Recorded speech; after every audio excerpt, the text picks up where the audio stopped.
Lo voy a verificar en un momento. Bien, entonces hoy tenemos dos temas pendientes. El tema de la clase número 7 y la clase número 8. Adán, padre de todos nosotros, y Eva, la tentación y la caída. Quiero darle parte al primer grupo que le corresponde exponer. Si está en línea pueden ir subiendo la diapositiva.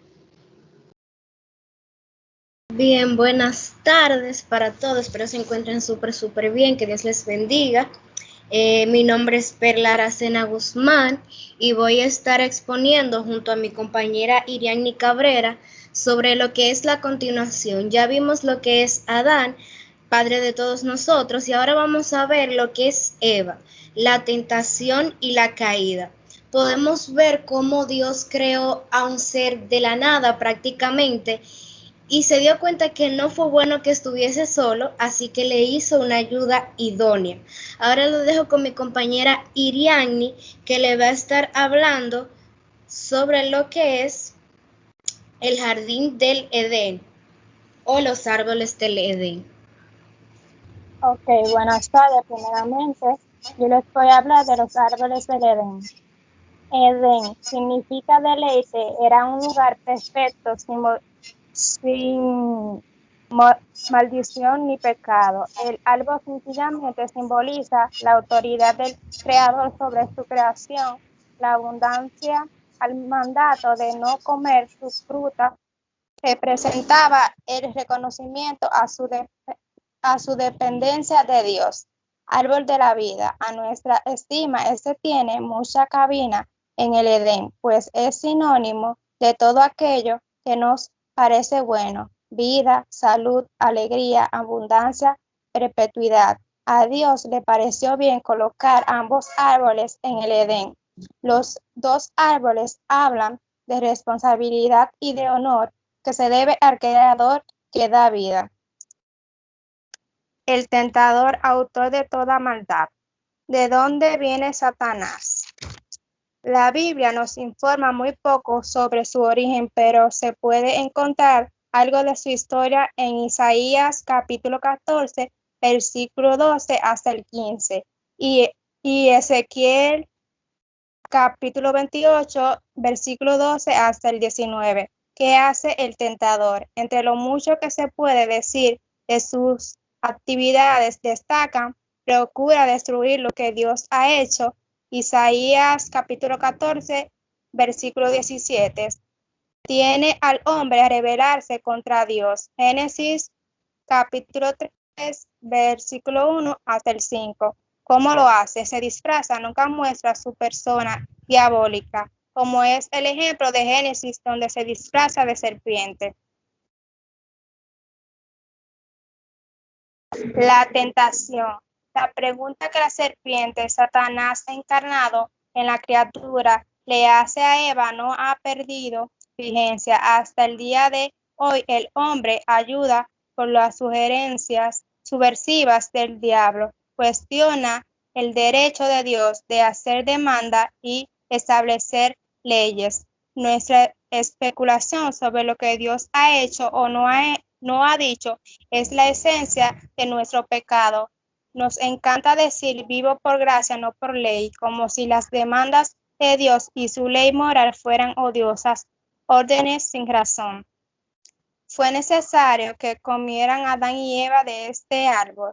1000 veces no. El árbol fue puesto allí para probarlo, prueba esencial para su desarrollo espiritual como seres autodeterminantes. La caída. ¿Por qué comieron? Infidelidad, porque la orden de Dios había sido muy clara. Rebeldía, porque especialmente en el caso de Adán tomó de la fruta consciente de lo que hacía, desafiando débilmente el mandato de Dios. Orgullo, porque el acto de desobediencia daba a conocer su predisposición. ¿Cuáles fueron las consecuencias? Dios le dijo que el día que comieran ciertamente iban a morir. Es decir, que la consecuencia que trajo consigo Esto fue la muerte. ¿Por qué pecamos? Por las mismas 3 razones anteriores. Los dejo con mi compañera Perla. Bien, entonces ya mi compañera le habló un poquito sobre los mandatos que Dios le había designado a Adán principalmente y también a Eva. Y ahora les voy a definir lo que es el concepto de muerte según Génesis, que es en lo que nos estamos basando. Durante todo el semestre hemos estado tratando lo que es la antropología científica, pero ahora lo estamos tratando con lo que es la bíblica y se basa básicamente totalmente de la Biblia. Bien, la palabra muerte se usa de forma figurativa para describir la separación drástica que ocurrió entre Eva y su creador. Pero esa muerte también afectó la relación con su esposo y con la naturaleza que la rodeaba. Es decir, que el pecado es todo aquello que nos separa de Dios y afecta nuestra relación, no tan solo con Él, sino también con las personas a nuestro alrededor.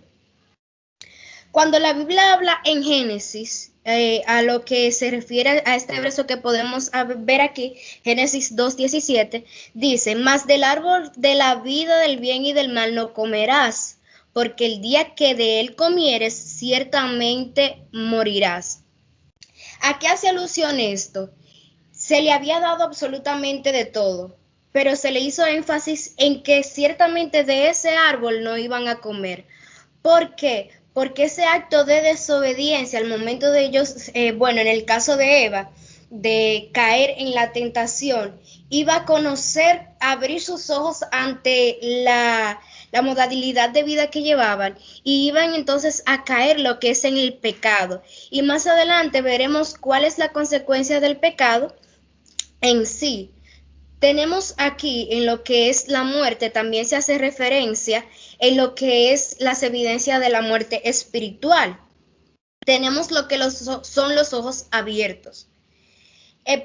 Podríamos decir, ¿será que ellos andaban ciegos en el huerto del Edén? No, para nada. Ellos no se encontraban ciegos. Cuando nos referimos a que se encontraban ciegos, nos referimos a que perdieron la ceguera ante la forma de vida que llevaban, como le explicaba anteriormente.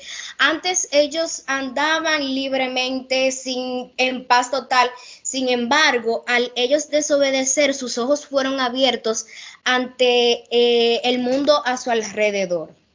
También tenemos lo que es la conciencia de la desnudez. En la inocencia que ellos tenían, no se escondían uno del otro. Pero al abrirse sus ojos, como habíamos dicho anteriormente, ellos se dieron cuenta de que estaban desnudos y ahí ya todo fue diferente. Estos también fueron vestidos de hojas, es decir, que procuraron taparse porque sentían una vergüenza tan grande de lo que había sucedido ahora que entonces decidieron cubrirse y así ya entonces perder lo que sería lo que tenían anteriormente. También pasó lo que fue la huida de Dios. Ante ellos estar de esta manera, ellos se deleitaban en todo, pero el sentimiento de culpa por su desobediencia los hizo esconderse de Dios. Es como yo tener absolutamente todo, me lo den todo y me digan a mí, Perla, no vayas para tal sitio porque puede que te pase algo. Y yo en mi desobediencia vaya a ese sitio y me pase lo que me advirtieron que me iba a pasar. Sin embargo, cuando yo llegue la hora de yo presentarme ante la persona que me dijo que no fuese, yo diga, no, yo no quiero presentarme, vamos a suponer, delante de mi madre, porque ella me dijo que no fuera. Sin embargo, yo fui. Eso mismo pasó con Eva y Adán, que al ellos desobedecer, ellos decían, no, yo tengo que de cierta manera huir porque Dios me dijo que no hiciera eso. Y ahora el cargo de conciencia que había en ellos era bastante grande.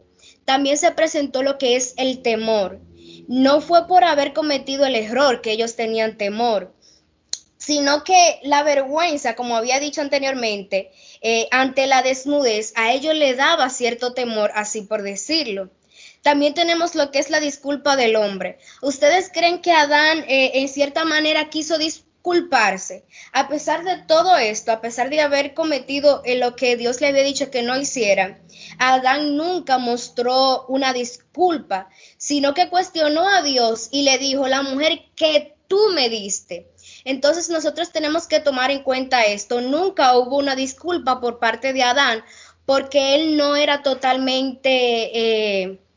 No era deliberadamente, así por decirlo, fuera de toda culpa, porque él sabía lo que Eva le estaba brindando, él sabía que Dios le había dicho que no tomara de ese fruto. Sin embargo, él para librarse decide de cierta manera cuestionar a Dios y decirle, la mujer que tú me diste, ella fue la que de cierta manera me hizo pecar. Sin embargo, él estaba consciente de lo que estaba haciendo. También tenemos lo que es la excusa de Eva. Así como Adán nunca pidió una disculpa, Eva entonces también quiso excusarse y decir, no, fue la serpiente, y no quiso responsabilizarse del error que había cometido. Entonces, ahora tenemos lo que es el pecado original. Todos nacemos con una mancha que es herencia de nuestros primeros padres, Adán y Eva. A esa mancha se le llama pecado original, el cual es una tendencia innata de la voluntad al mal. Es decir, que nosotros por naturaleza estamos de cierta manera atraídos hacia las cosas malas desde que nacemos. A veces nosotros tenemos la idea errónea de que los niños son tan inocentes de cierta manera, pero en realidad nosotros venimos y arrastramos, heredamos lo que es el pecado. Podemos decir que se llama original porque se deriva de Adán, nuestro padre, raíz de la raza, por el cual pasa de generación a generación. Original porque da origen a todo acto pecaminoso, como decía anteriormente. Por esto es pecado original, porque viene arrastrado de generación en generación y es la raíz de todo mal. Esta raíz se manifiesta en dos aspectos, que son la pérdida de la justicia original y la presencia activa de actos pecaminosos. No nos vemos malos porque estamos cegados y hay muchos que vagan por el mundo ciegos en cuanto a su condición, muertos en sus delitos y pecados, no reconocen su responsabilidad, culpan a otros por todo lo que hacen. Es decir, que nosotros no reconocemos que en cierta manera somos pecaminosos porque nosotros queremos ser tan superiores y tan independientes y no queremos depender de nadie, que no reconocemos que en verdad dependemos de Dios y que todo se lo debemos a Él. Dice en 2 Corintios capítulo 4, verso 4, el Dios de este siglo, Satanás, nos ha cegado el entendimiento. Es como les decía, nosotros no queremos aceptar porque estamos cegados ante tantas cosas y ante lo que Satanás nos ha puesto de cierta manera un velo en nosotros, que nosotros no reconocemos que dependemos totalmente de Dios. Ahora bien, cuando nosotros ya entendemos lo que es el significado de la palabra muerte, tenemos lo que son las evidencias de lo que es una muerte espiritual, conocemos lo que es el pecado original. Entonces ahora podemos ver lo que es la separación de Dios equivale a muerte. Instantáneamente, Eva decide desobedecer y Adán por igual, porque los dos desobedecieron. Encontramos lo que es la separación de parte de Dios. O sea, ellos fueron separados totalmente de Dios porque ya la relación directa que había con Dios, un acceso directo que teníamos con Dios, fue privado por esa desobediencia. Entonces tenemos aquí un pequeño ejemplo, así por decirlo. El pecado es igual a alejarnos de Dios y alejarnos de Dios es igual a la muerte. En el momento que Adán y Eva desobedecieron, ellos pecaron. El pecado entonces lo hizo alejarse de Dios, como habíamos dicho. Ellos decidieron huir, decidieron esconderse, por eso se alejaron de Dios. Entonces, a consecuencia de todo esto, vino lo que es la muerte. En Romanos 5, verso 15, dice, por la ofensa de aquel uno murieron muchos. Es decir, que por aquello que hicieron Adán y Eva, hoy nosotros estamos sufriendo lo que es el pecado. Sin embargo, ahorita estaremos viendo algo muy chévere, o sea, es decir, nosotros arrastramos eso y esa dirección que teníamos directamente con Dios, ese acceso directo, fue frenado de cierta manera, pero ahorita vamos a ver más adelante el por qué ya nosotros tenemos un acceso directo con Dios. Bien, las promesas de perdón y restauración. Dice en Génesis 3:15, y pondré enemistad entre ti y la mujer, y entre tu descendencia y su descendencia. Esta te herirá en la cabeza y tú le herirás en el talón. ¿Qué quiere decir esto? Inmediatamente sucede todo esto y somos condenados, así por decirlo, a la muerte. Dios aún así es tan misericordioso y sabe cómo hacer sus cosas, que Él hace una antesala y nos hace una promesa, y es en esta. Y podrán decir, Perla, ¿cómo es eso una promesa? Sí, es una promesa, porque Él dice que en la descendencia que Él está hablando, ahí es la descendencia de Adán y Eva. Entre toda esa descendencia viene lo que es Jesús. Jesús, ahí cuando se menciona esto en Génesis, se hace la referencia a Jesús. Muchísimos años después se cumple esto. Cuando habla de que será la serpiente van a tener una enemistad, se refiere a que nosotros, los que, bueno, de cierta manera decirlo así, seguimos a Dios, vamos a tener una enemistad con los que siguen a Satanás y con los que caminan en tinieblas. Los que caminan en luz no pueden estar ligados con los que caminan en tinieblas, porque de cierta manera hay una enemistad. Y dice que de cierta manera Él lo iba a herir en el talón. Cuando se refiere a esto, se refiere a la muerte de Jesús en la cruz. Satanás estaba contento de que Jesús había muerto. Todos estaban contentos porque Jesús había muerto. Y esa es la herida a la que se refiere en Génesis 3:15. Sobre que será herido en el talón, y es la muerte de Jesús. Hace alusión a esto. Sin embargo, ¿qué ustedes creen que es más fuerte? ¿Una herida en el talón o una herida en la cabeza? ¿Alguien que pueda contestar? ¿Una herida en la cabeza o una herida en el talón? La cabeza, pues claro. Exactamente. Una herida en la cabeza duele más, obviamente, que una herida en el talón. Y aquí es donde viene la parte más importante. Satanás hirió a Jesús en el talón cuando Él murió en la cruz. Sin embargo, Jesús hirió a Satanás en la cabeza cuando Él resucitó de entre los muertos y le dio cabida a Satanás y le dio a entender a Satanás de que Él era el rey, de cierta manera. Entonces nosotros podemos tener esa salvedad de que Jesús no simplemente murió, sino que también resucitó, y esa es en la forma en que Él hirió a Satanás en la cabeza. Ahora los dejo con mi compañera Iriani, que le estará hablando sobre lo que son las consecuencias sufridas por Adán y Eva al momento de desobedecer. Las consecuencias sufridas por la mujer y el hombre. Luego de condenar y maldecir a la serpiente, Jehová Dios se dirigió a la mujer: aumentaré mucho tu sufrimiento en el embarazo, con dolor darás a luz a los hijos. Tu deseo te llevará a tu marido y él se enseñoreará de ti. Aparentemente, antes de la caída, la mujer, al dar a luz a su hijo, no hubiera sufrido dolor. Ese dolor, la palabra implica miseria, le viene a toda mujer ahora como consecuencia del pecado de Eva. Dios le impone al hombre por obedecer la voz de la mujer y no la suya las siguientes consecuencias. Maldice a la tierra, hace difícil la tarea de suplir las necesidades indispensables para la vida, añade obstáculos para lograr sus anhelos y objetivos, endurece la lucha en todo lo que hace el hombre, enfatiza el hecho de que sufrirá la consecuencia del pecado hasta la muerte. Esos castigos obligan al hombre a reconocer sus limitaciones no es un ser independiente como lo es Dios.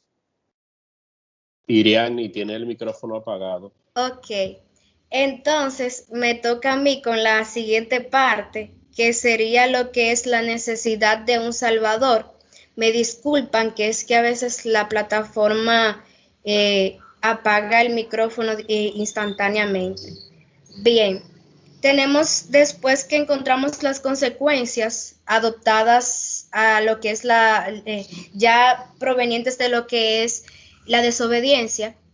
Tenemos lo que es la necesidad de un Salvador. Cometimos pecado y entonces necesitamos a alguien que nos viniera a salvar de esos pecados. Alguien que de cierta manera removiera eso que arrastramos de por sí, que es nuestra naturaleza pecaminosa. Y ese fue Jesús. Y es algo tan hermoso como Dios, aún así sabiendo cada una de las cosas que nosotros hacemos, y en ese caso hicieron Adán y Eva, nos provee lo que es a su propio Hijo para que hoy nosotros podamos decir que ya tenemos nuevamente un acceso directamente hacia Él. Ese acceso fue interrumpido base a la desobediencia de Adán y Eva. Entonces ya no teníamos acceso directo y de cierta manera había un velo entre Dios y entre el hombre. Cuando Jesús viene y muere por nosotros en la cruz, ese velo fue totalmente roto y ya sí podemos tener un acceso directamente con Dios a través del Espíritu Santo. Entonces hay una promesa pero tan hermosa en Apocalipsis 21, verso 1, que dice que Él se fue a hacer cielo nuevo y tierra nueva. Y esas son las cosas que podemos decir tan importantes de las promesas de Jesús, que Él no simplemente vino a liberarnos de lo que es nuestro pecado, de lo que nosotros tenemos interiormente, natural de nosotros, sino que también Él nos promete que va a ser un cielo nuevo y una tierra nueva para que nosotros también habitemos con Él. Entonces eso es algo que nos debe de alegrar bastante a nosotros. Bien, eso fue todo de nuestra parte. Si hay alguna pregunta o algún comentario, muchas gracias por prestarnos atención.